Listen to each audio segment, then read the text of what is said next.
ఈరోజు మార్కెట్ చూసుకున్నట్టయితే around 200 points మనకి గ్యాప్ అప్ ఓపెన్ అయింది.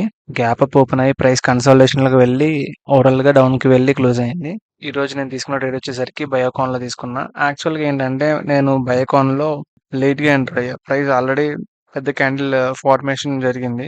సో, ఇక్కడ ఎంటర్ అవ్వాల్సింది. ఇక్కడ ఎంటర్ అయ్యా. సో, చూసుకున్నట్టయితే ఇది నాకు ఎస్ఎల్ హిట్ చేసి ప్రైస్ అనేది కన్సాలిడేషన్‌లో వెళ్ళిపోయింది. సో, నెక్స్ట్ వచ్చేసరికి పెర్సిస్టెంట్‌లో తీసుకున్నా. ఎప్పుడైతే మనకి హై క్రాస్ అవుతుందో అప్పుడు ఎంటర్ అయ్యా. సో, చూసుకున్నట్టయితే ఇందులో నాకు 1:1 వచ్చింది. కానీ నేను ఎస్ఎల్ అనేది హాఫ్ ట్రయల్ చేశా. సో, ట్రయల్ చేసిన ఎస్ఎల్ ఇక్కడ హిట్ అయిందనమాట. సో, నెక్స్ట్ వచ్చేసరికి యూపీఎల్‌లో తీసుకున్నా. ఎప్పుడైతే మనకి ఈ హై క్రాస్ అవుతుందో అప్పుడు నేను ఎంటర్ అయ్యా.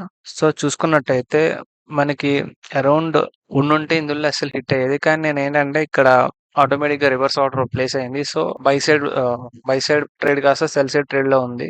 సో, కిందకి వెళ్ళొద్దని ఎక్స్‌పెక్ట్ చేశా. కానీ ప్రైస్ అనేది అప్ సైడ్‌కి వెళ్ళి నాకు డబుల్ ఎస్ఎల్ అనేది పోయింది. సో, ఓవరాల్‌గా లాస్ట్ డే.